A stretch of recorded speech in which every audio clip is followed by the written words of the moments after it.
Hey, good evening. This is Jason Smith here, and welcome to this late night live. Just had something I wanted to share really quickly, and it has to do with self-discipline. Self-discipline. Self-discipline. There's a scripture that says one of the fruits of the Spirit. It goes with the fruits of the Spirit. Says that the fruit of the Spirit is love. The fruit of the Spirit is joy, peace, long-suffering, gentleness, goodness, faith. And it says meekness and temperance. Against such things there is no law against them. Meekness and temperance. Temperance meaning self-control. That's a fruit of the Spirit. That's something that through God's Spirit He has gifted us through the Spirit. And what's dealing with me is the fact that, self-discipline it's self-discipline. It's self-imposed. It's something that we choose to impose upon ourselves for the reason or the purpose of accomplishing something or achieving something, or we see it as the pathway to gain something or gain mastery in something in our lives. That's it. We want to gain a mastery in our lives, and I think the fine line or the thing that we have to watch or guard against, that I guess you wouldn't have to guard against it if we were really operating in it through the Spirit. But it's operating in that self-discipline from the perspective of it being a means to an end, or like I'm trying to accomplish or get somewhere, and then I'm going to lay the discipline down. And it's like discipline is really not supposed to be used like that. Discipline is a means to another means rather than a means to an end. It's a means to another means. It's a training for us to become, to not necessarily need to employ the discipline any longer, for it to become second nature, if you will. It's a reconditioning of something maybe that we fell out of being used to, and we forgot how, and we're retraining our senses to have, we're intentionally restraining ourselves in order to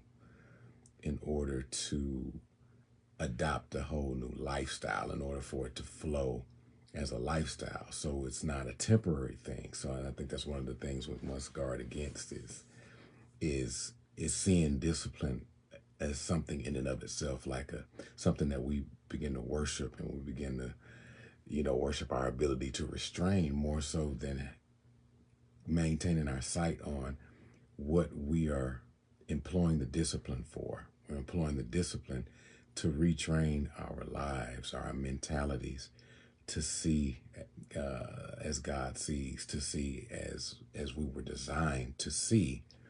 And we're employing a discipline to retrain that, not necessarily to just do it and accomplish it and then lay the discipline down. And so that's the thing, is a fine line, and the reason why we're employing a discipline. And I've definitely been here in my life where I'm employing a discipline, and then it becomes more so about my ability to employ the discipline than it does about the reason why I'm employing the discipline. And then you lose track of that, and the focus turns to you, to me, yourself. And you're beginning to abstain, or you're beginning to restrict, or you're beginning to make no provision for the flesh from the flesh again, rather than being clothed with the mind of Christ, rather than being clothed with Christ Himself, His mentality. It is a gift of the Spirit. Self-control is a gift of the Spirit, though.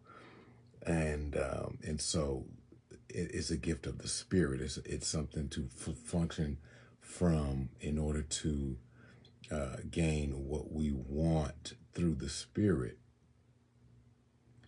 Through the Spirit. It's in order to gain what we want through the Spirit, and not in order to obtain the Spirit, if you will. It's something that we're doing through the Spirit, because of the Spirit, because of something we want, and not necessarily, not because we have judged. It's something that we're supposed to have, or we're supposed to be. So now we're employing it because I'm supposed to, rather than this is who I am. Through the Spirit of God, I have a natural ability to add restraint where I need it, and I have self-control, I have temperance in all things. If I run to master something, I have temperance in all things. That's another scripture that's in Corinthians, I believe. So, yeah, I just wanted to jump on and share a little bit of that, because what I'm learning so far with that is that, you know, I'm just learning from a way I've perceived discipline in the past, and I've employed it, and it's become about the means to an end. Like I'm trying to employ something, a means to an end, rather than seeing it as a means to another means, to a whole life, and seeing it through the Spirit as something that's what I want. It's what I'm wanting to live, as opposed to something I'm supposed to have. It's like a fine line. I know I'm supposed to have it, so therefore I'm going to employ this discipline. It's like, no, I know this is who I am. I know this is how it was designed to be. I know this is the lifestyle and the mentality I'm supposed to have.